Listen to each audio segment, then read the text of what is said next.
शास्त्र सामाजिक अध्ययन का ये अलग अलग है ना बेटे। इतिहास है, नागरिक शास्त्र है और पर्यावरण।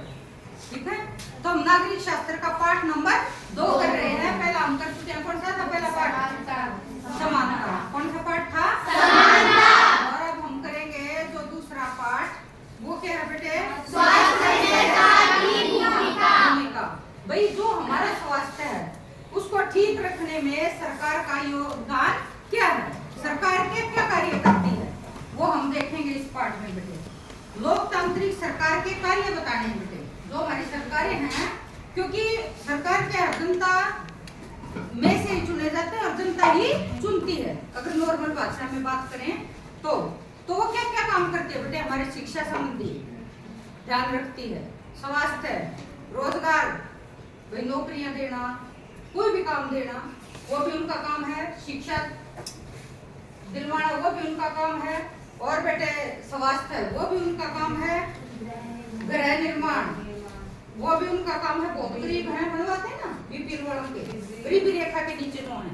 और बिजली मुहैया करवाना बेटे, पानी, स्वच्छ जल की, वो भी उनका काम है। सड़क गलियां बनवाना, वो भी सरकार का काम है।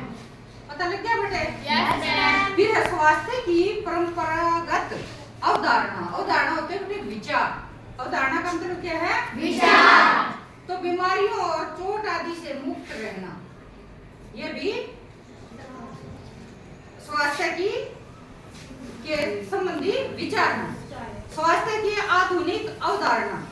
स्वास्थ्य की अगर हम बात करें अब आज के समाज में, तो क्या विचार होते हैं स्वास्थ्य से संबंधी, उसके तहत क्या क्या आता है बेटे? स्वास्थ्य केंद्र बनाए जाते हैं। क्या बनाए जाते हैं? वही स्वास्थ्य केंद्र बनाए जाते हैं, वहाँ एक डॉक्टर स्टाफ वो बैठा रहता है। ठीक है, टीकाकरण होता है, कभी पोलियो का, है ना, जैसे अभी हमारे ये हुए थे, कोरोना के हुए थे, है ना, तो आए दिन पीलिया के, इस तरह के बीसीजी, ये सब बहुत तरह के टीकाकरण, ये भी सरकार स्वास्थ्य से संबंधी करवाती रहती है। और फिर क्या है बेटे?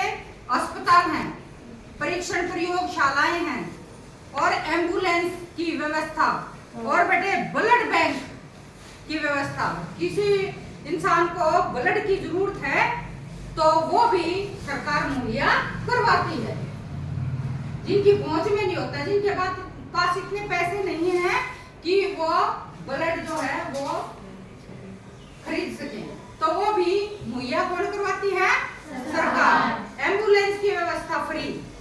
ठीक है, फ्री मेडिसिन जो आपको मिलती है आयरन की और ये, ठीक है, ये कौन दे रही है? सरकार। जैसे रोज देख रहे हैं, ठीक है, और आपसे रिलेटेड ये पैड वैड ये भी कौन करवा रहा है? सरकार। ताकि कोई ऐसी मतलब गंदे कपड़े या कोई हम यूज ना करें कि हमें कोई अंदरूनी इंफेक्शन हो जाए, इसका ध्यान भी कौन रख रहा है? सरकार। ठीक है बेटे, निजी अस्पताल, सरकारी अस्पताल, तो ये सब जो है, और टीकाकरण, ये सब कार्य कौन करवा रहे हैं बेटे? सरकार। क्यों करवा रहे हैं?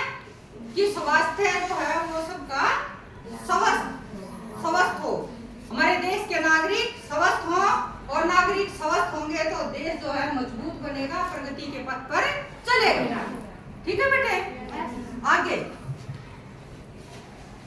सार्वजनिक स्वास्थ्य सेवाएं। सार्वजनिक है बेटे सभी के लिए जो सेवाएं हैं वो क्या है? ये स्वास्थ्य सेवाएं सरकार के द्वारा चलाई जाती हैं। सरकारी स्वास्थ्य सेवाओं में खर्चा कम होता है। जो सरकारी अस्पताल लीजिए, चाहे आप स्कूल है अपना सरकारी, तो जितनी भी सरकारी संस्थाएं हैं उनमें खर्चा बहुत कम लगता है, कम क्या ना के बराबर ही लगता है। ठीक है बेटे, आगे निजी स्वास्थ्य सेवाएं। निजी संस्थाओं, कंपनियों या व्यक्तियों के द्वारा, निजी संस्थाएं सेवाएं कौन सी होती हैं? जो किसी एक या दो आदमियों के द्वारा अपने पैसे से चलाई जाती हैं, वो निजी संस्थाएं होती हैं बेटे।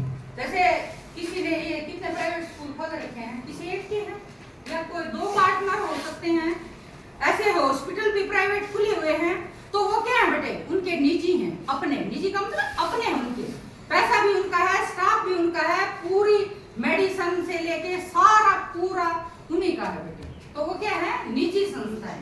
कैसे है बेटे, निजी संस्थाएं, कंपनियां या व्यक्तियों के द्वारा निजी स्वास्थ्य सेवाएं प्रदान की जाती हैं, लेकिन ये सेवाएं बहुत महंगी होती हैं। जैसे आप बताते हो ना, किसमें जाते हो, जब आपके मम्मी पापा कंपनी में लगे हुए हैं, तो कंपनियां कौन सी जगह जाते हो, अब कंपनी देते हैं ना उनको सुविधा, तुम्हें थोड़ा कम पैसा लगता है उसमें, एसआई में जाते हो ना तुम, तो वो कहाँ से मिली वो सुविधा, सरकारी नहीं है, वो निजी है बेटे। वो आपके मम्मी पापा जहाँ कंपनियों में जॉब करते हैं, तो वो है, ठीक है बेटे, वो है, ये समझ आ रही है बेटे, है ना। तो ये निजी सेवाएं हैं, ये क्या है, निजी सेवाएं। एसआई की जो मैं बात कर रही हूँ, तुम रोज जाते हो ना, कोई कभी आप दिखाने, कोई कुछ, तो वहां पैसे लगते हैं, लेकिन सरकारी जो संस्थाएं हैं उनमें ना के बराबर पैसे लगते हैं, कभी कभी तो लगते ही नहीं है, ठीक है बेटे, इतना सा फर्क है। अगला बेटे, रंजन का निजी अस्पताल का अनुभव। दो बच्चे हैं, रंजन है और दूसरा है बेटे अमन। रंजन जो है वो कहता है, रंजन को बुखार हुआ था, बुखार होते ही उसके पिताजी उसको एक प्राइवेट अस्पताल में लेके गए। काउंटर पर उसे 500 रुपए की पर्ची कटवानी पड़ी, फीस करते हैं ना ऐसा, 100, 200, 500, 1000 भी होते हैं महंगे डॉक्टर जो बड़े हॉस्पिटल हैं, तो जमा करवाने पड़े। अनेक परीक्षण हुए, बहुत सी परीक्षण मतलब जांच की गई, किसकी, रंजन की, किसकी की गई बेटे, रंजन की। डॉक्टर ने इलाज के लिए ढेर सारी दवाइयां लिखी, और भी दवाइयां लिख दी, जितनी जरूरत थी उससे ज्यादा लिखते हैं, जांच भी उससे ज्यादा करवाते हैं जितने की जरूरत नहीं है, क्योंकि उनसे उनके पैसे आते हैं, ठीक है बेटे।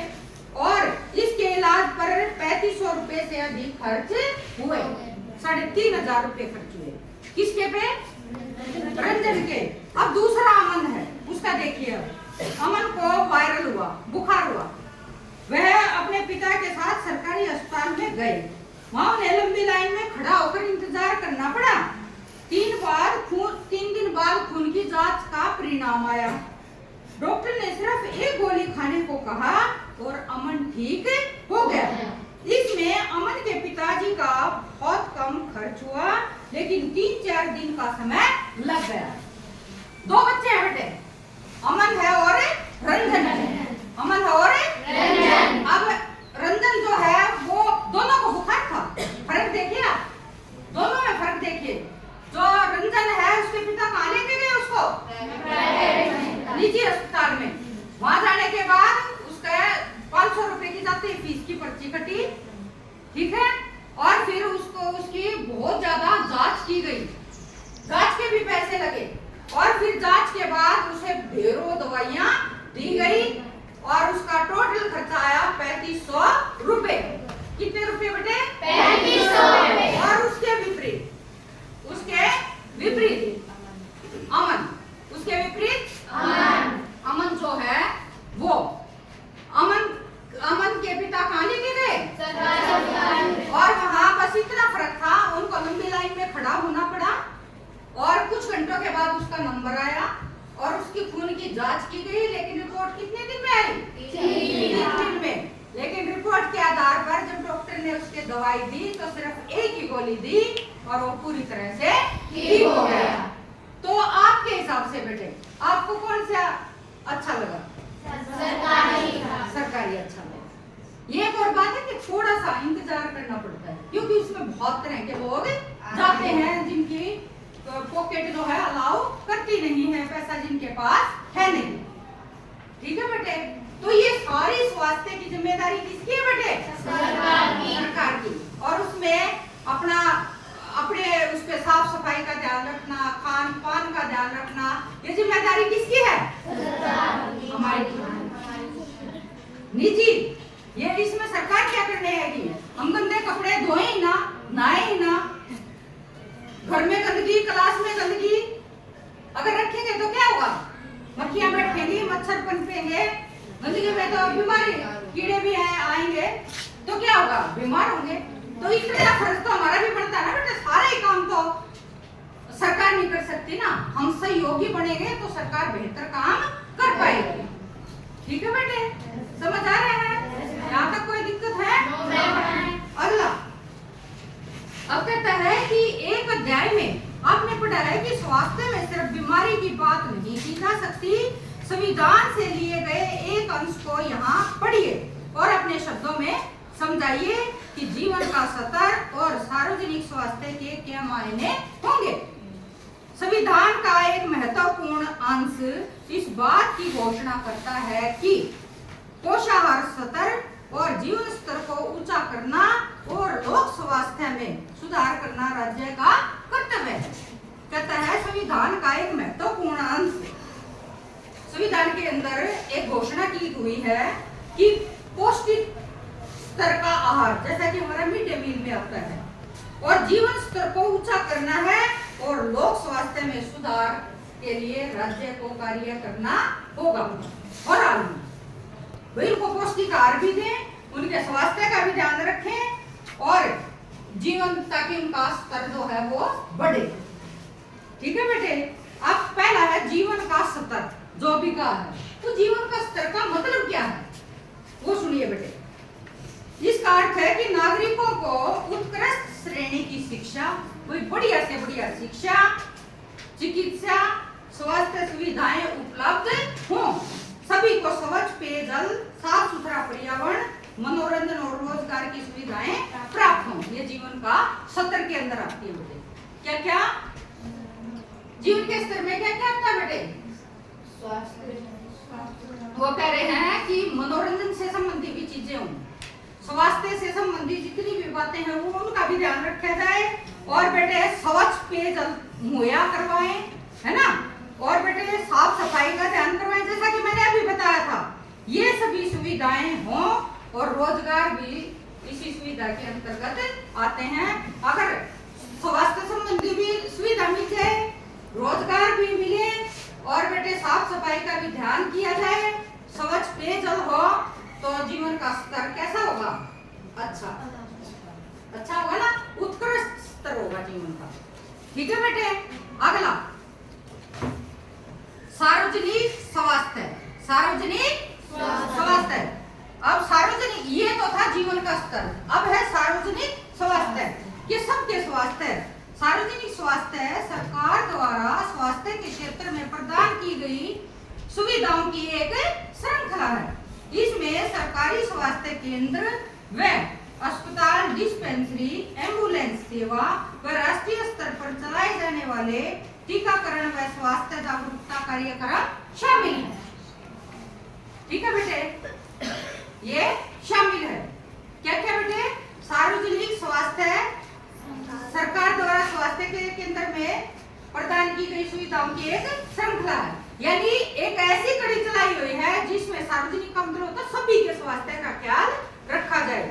उसमें चाहे एम्बुलेंस हो, चाहे अस्पताल हो, है ना, चाहे टीकाकरण हो, चाहे दवाई का वितरण हो, वो एक ऐसी कड़ी बनाई हुई है सभी के लिए ताकि सब स्वस्थ रहें।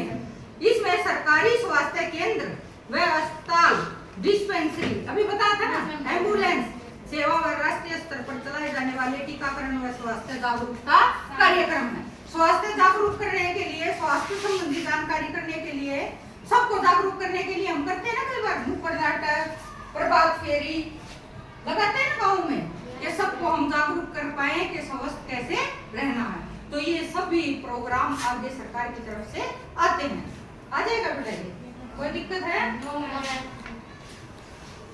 अगला, सबके लिए स्वास्थ्य की सुविधाएं उपलब्ध कराने के लिए सरकार कौन कौन से कदम उठा रही है, चर्चा कीजिए। तो क्या बेटे, सबके लिए स्वास्थ्य की सुविधाएं उपलब्ध कराने के लिए सरकार निम्नलिखित कदम उठा रही है। क्या क्या कदम उठा रही है बेटे? बड़ी संख्या में स्वास्थ्य केंद्र, अस्पताल और डिस्पेंसरियां खोली जा रही है। डिस्पेंसरी दवाइयां, पट्टी ये मुहैया करवाई जाती है। सभी स्वास्थ्य